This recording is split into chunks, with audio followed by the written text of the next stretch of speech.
Hey everyone, it's Jessica Perkins here from The Playful Way. I also have a toy line called Mama May I, where we make handmade learning toys. And I have been working on this project called the Guideposts to Living the Playful Way. It's something I've been working on for years and years and years, but it has been kind of a lifelong learning journey in the lessons that I've learned through the ups and downs.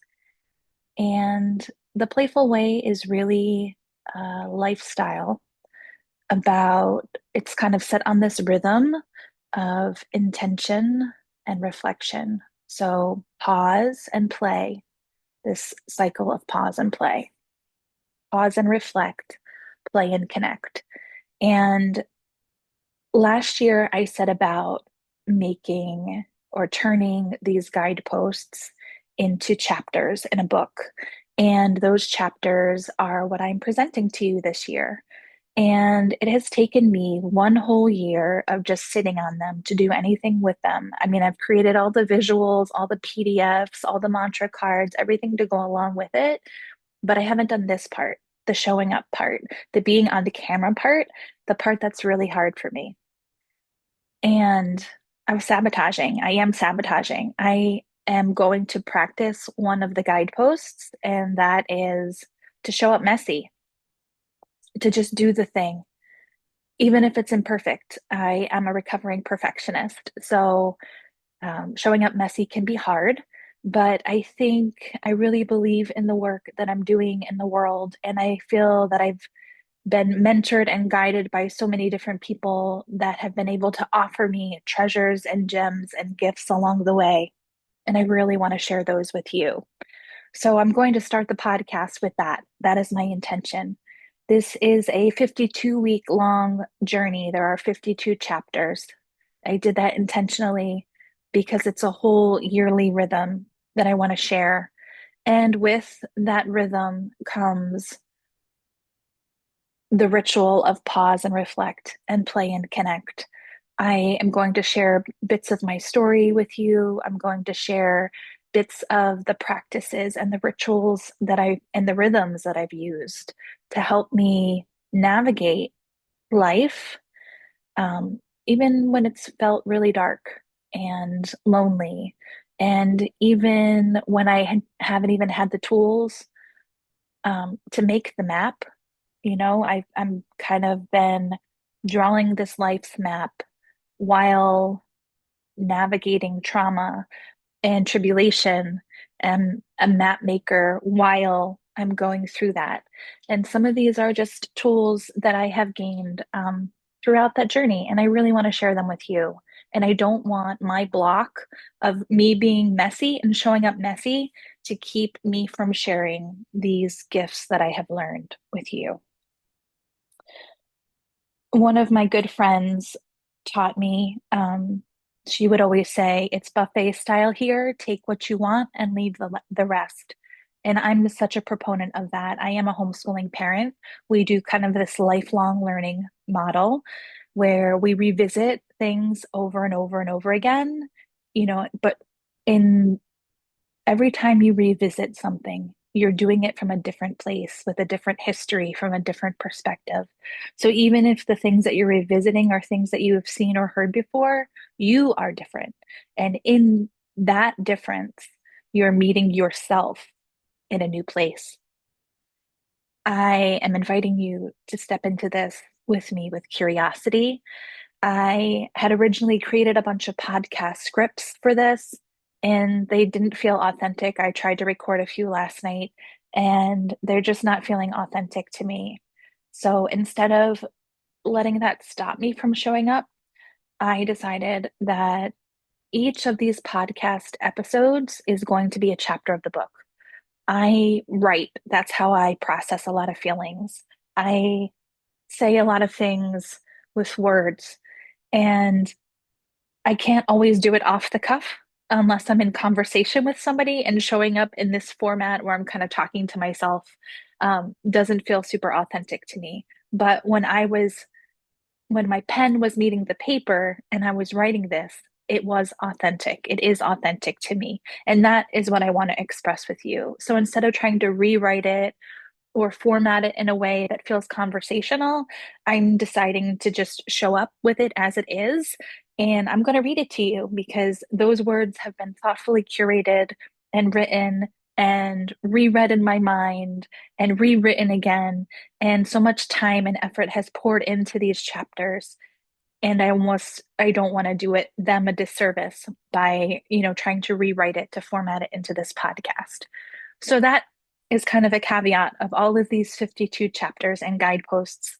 And I really hope that you find this to be a companion for you this year, a soft kind of welcome to this new year, a returning home to yourself, revisiting yourself again and again and again with some of the tools that I have learned over the years. So I hope that you enjoy this um, this journey along with me, this companion guide, guideposts to living the playful way. Playful with two L's because you can't help anyone else fill their cup until you fill yours. So help make your cup full. Keep showing up for yourself. These are meant to be bite size. These are meant to be something you can keep revisiting when you're meeting yourself from a different place. And they're meant to be short enough that you don't have to invest a lot of time, that you can just pop in whenever you're feeling called or whenever you're needing kind of a friendly voice or, somebody who has been in the dark before, who is still in the dark sometimes, and, but who still has a little bit of shine and glow. And um, I hope that we can continue this journey together and that we can help light each other up more and more. We really belong to each other. And I am such a proponent in building community and holding space for each other and with each other and helping each other glow and radiate and find that joy in life through connection and compassion and curiosity and love and play. So, welcome, welcome, welcome to the guideposts to living the playful way with Jessica Perkins. This is guidepost number one, and it's I matter.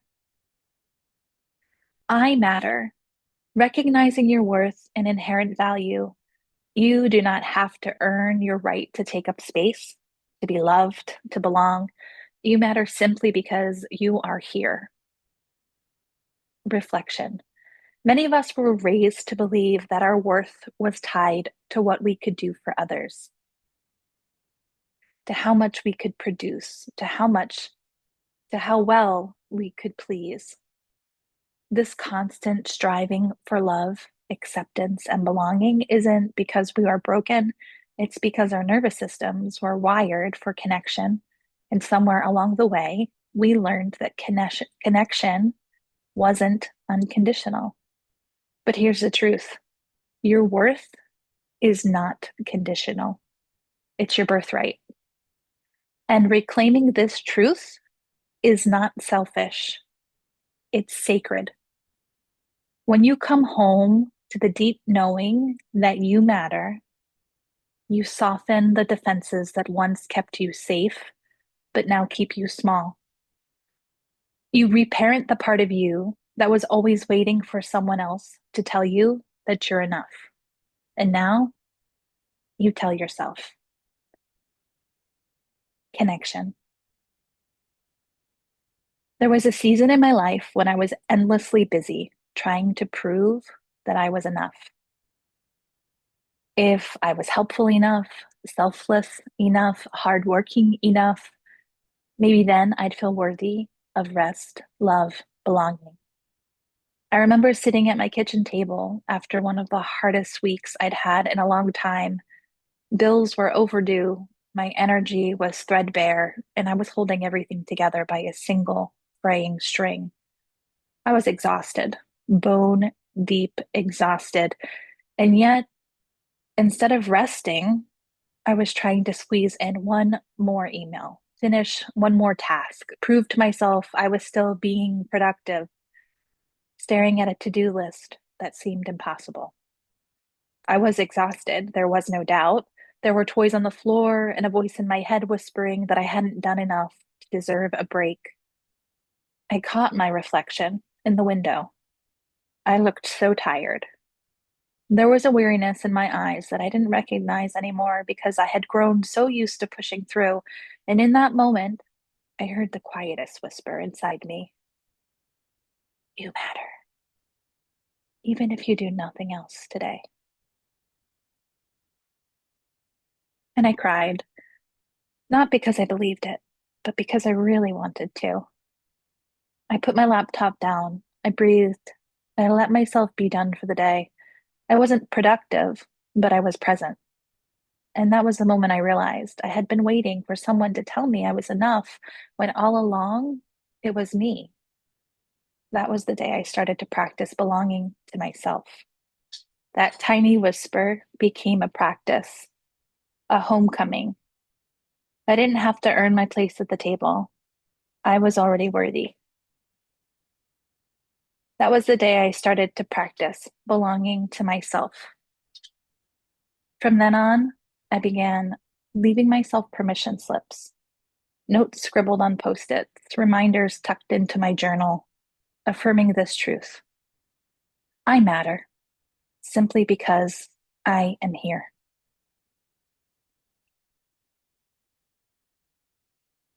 Try this. Small, tangible actions. Here are some simple, powerful ways to begin living the truth that I matter. Simple, tangible actions to affirm your worth. Saying I matter out loud while looking into your own eyes in the mirror can be powerful. Create a phone reminder that pops up daily. I am already enough.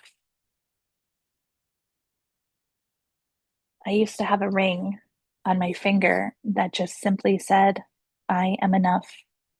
And it seems kind of silly, but every time I looked down at it while I was driving, I could see it. And those words, when I see words, I have to read them. So I was constantly reprogramming my ticker tape. I am enough. I matter. Write yourself a permission slip starting with, I give myself permission to rest, say no, be messy, reflect on one moment you felt proud of yourself. What made it meaningful? Write a love letter to your younger self, affirming your inherent worth. Stand tall, uncross your arms, take up space for 1 full minute. See how this feels in your body. Create a because I exist list. 5 reasons you matter just by being here, not tied to your productivity or the things that you do for other people, but just things that make you divinely you. Wear something today that makes you feel powerful, radiant, or just so much like you. Look at a childhood photo of yourself and whisper, "You matter. You always did." Choose a moment of the day to pause and place your hand over your heart and say, I am here. I matter.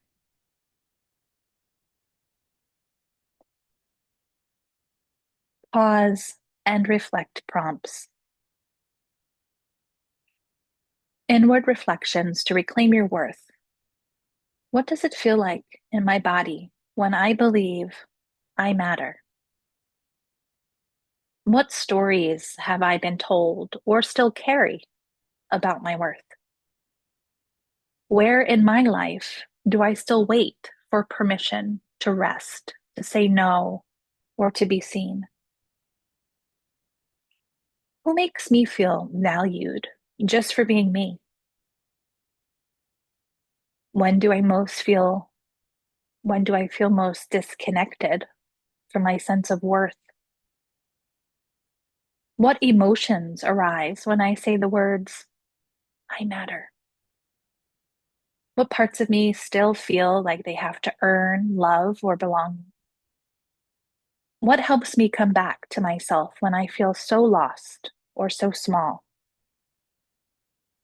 How does my nervous system respond when I slow down and affirm my worth? What would change if I lived every day from the belief I matter? Pause deeper.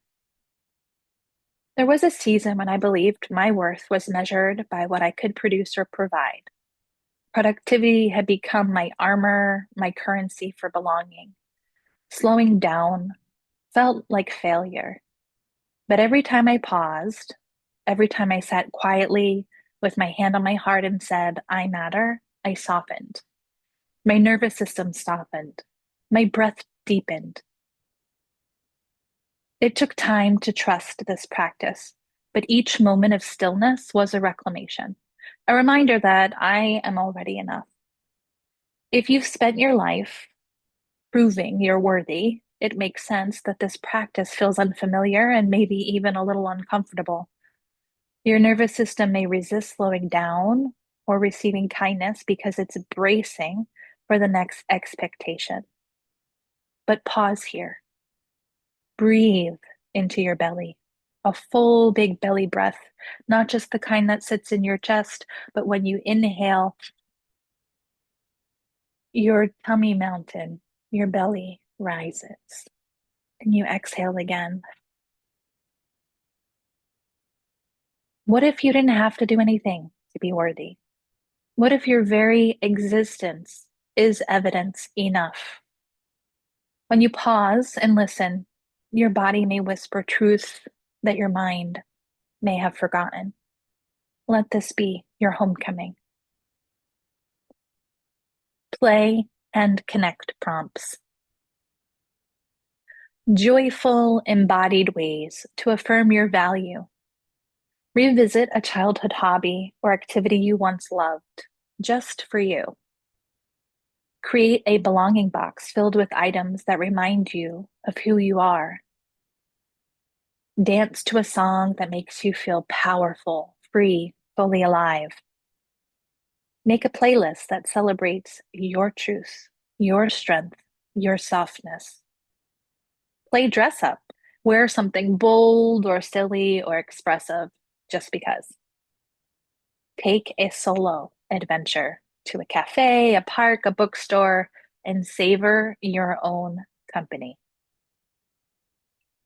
Build a self-love altar with candles and images and objects that feel sacred to you, or a vision board. Write your name in big, bold letters and decorate it with doodles, affirmations, and color. Take a wonder walk and look for signs of belonging in nature, roots, nests, sunlight. Make a mini joy zine with magazine clippings, words, or colors that reflect your essence. Play deeper. Play isn't just for children. It's how we return to ourselves. When we move, create, explore without judgment, we teach our nervous systems that it's safe to feel joy. These simple acts, singing along to your favorite song, crafting an altar, walking with wonder, are all powerful tools of reparenting. They say, I see you. I celebrate you. You belong here. And sometimes that's exactly what we need to hear. Space for personal exploration. Journal prompts. What does I matter look like in my life right now? How can I honor this truth today? Doodle. Draw a symbol of your inherent worth. It can be a heart, a tree, a sun, anything that feels like home. Collage. Create a vision board of what it feels like to live from a place of knowing you matter. Bite-sized art therapy prompts to explore more this week. Creative ways to embody your worth through visual expression. Create an abstract portrait that reflects your inner worth.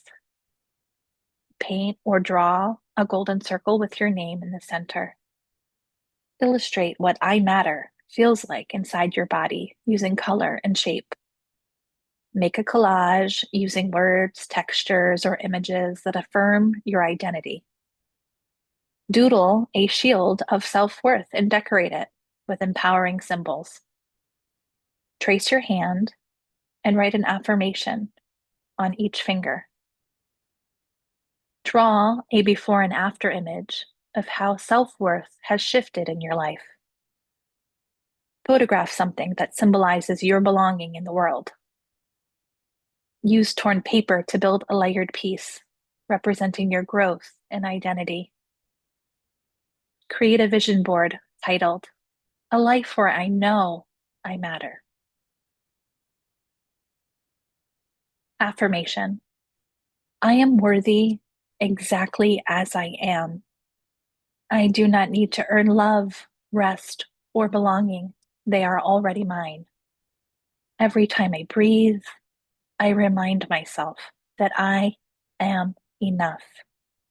I belong here, now, just as I am. I matter because I am. Reflection on the affirmation. This affirmation is a reclamation. Let it wash over you like a warm wave, softening every place you've been bracing, defending, or proving. Speak it aloud. Whisper it to your younger version of you who needed to hear these words. Write it down and keep it close. Each time you say it, you strengthen the truth. You matter, and you always have. Quote, you yourself, as much as anyone in the entire universe, deserve your love and affection. Buddha. Integration practice for daily life. Daily or weekly rituals to root this guidepost in your life. Begin each morning with a hand on your heart, 3 deep breaths, and the affirmation, I matter. Keep a running list of moments that affirmed your worth each day. Set a 2-minute timer to check in with your body and ask, what do I need? Gently rewrite critical thoughts into compassionate ones. I'm failing turns into I'm learning. Place post-it notes with I matter around your home or workspace. Choose one action each week that's entirely for you. No productivity attached. Before saying yes to anything, ask, does this honor my worth?